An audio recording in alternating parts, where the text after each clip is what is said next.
America के राष्ट्रपति Donald Trump और रूस के राष्ट्रपति व्लादिमीर पुतिन आज 15 अगस्त को अलास्का में आमने सामने बैठ रहे हैं। जब तक ये वीडियो आपको मिलेगा, शायद तब तक ये मुलाकात हो भी चुकी हो। पूरी दुनिया की नजरें इस मुलाकात पर टिकी हैं। इस चर्चा का अहम मुद्दा यूक्रेन रूस युद्ध को खत्म करने की कोशिशों पर चर्चा हो सकती है।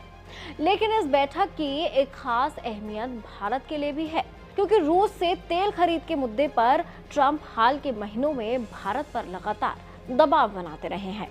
भारतीय विदेश मंत्रालय ने इस बैठक को यूक्रेन में शांति बहाल करने की दिशा में एक संभावित कदम बताया है। भारत उम्मीद कर रहा है कि अगर इस वार्ता से तनाव कम हुआ तो उसका असर वैश्विक ऊर्जा बाजार और प्रतिबंधों पर भी पड़ेगा। हाल ही में ट्रंप ने भारत पर रूस से तेल खरीदने को लेकर अतिरिक्त 25% टैरिफ लगाया है, जिसने नई दिल्ली और वॉशिंगटन के रिश्तों में खटास पैदा कर दी है।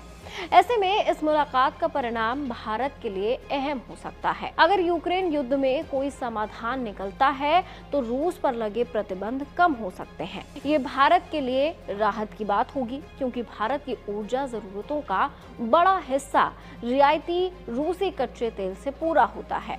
साथ ही ये अमेरिका के साथ हाल के तनाव को भी कम कर सकता है, जिससे दोनों देशों के बीच व्यापारिक संबंधों में सुधार संभव है।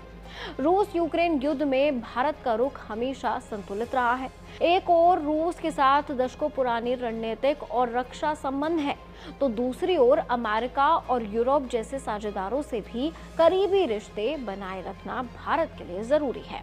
पीएम मोदी हाल ही में पुतिन से फोन पर बात कर चुके हैं, जिसमें यूक्रेन के हालात पर चर्चा हुई थी। अलास्का शिखर सम्मेलन सफल होता है तो भारत के लिए ये मौका होगा कि वो रूस से ऊर्जा आयात जारी रखते हुए अमेरिकी दबाव को कम कर सके। लेकिन अगर इस मुलाकात में ऐसे समझौते होते हैं जो यूक्रेन या पश्चिमी सहयोगियों के खिलाफ जाते दिखे, तो भारत को कूटनीतिक मुश्किलों का सामना करना पड़ सकता है। यानी ये मुलाकात भारत के लिए उतनी ही संभावनाओं का दरवाजा खोल सकती है जितनी की उलझनों का। अब भारत को इससे फायदा होता है नुकसान, ये तो तभी पता चलेगा जब पुतिन और ट्रंप के बीच क्या बातचीत हुई ये सामने आएगी। फिलहाल तो कहा यह भी जा रहा है कि इसके बाद कोई प्रेस रिलीज नहीं दी जाएगी, लेकिन फिर भी देखना होगा कि इस बारे में ट्रंप और पुतिन के ऑफिशियल हैंडल से क्या बताया जाता है। क्या रशिया और अमेरिका इस वार्ता को लेकर कुछ ऑफिशियल अनाउंसमेंट करेंगे, और करेंगे तो देखने वाली बात यह होगी कि इसमें भारत के लिए क्या है।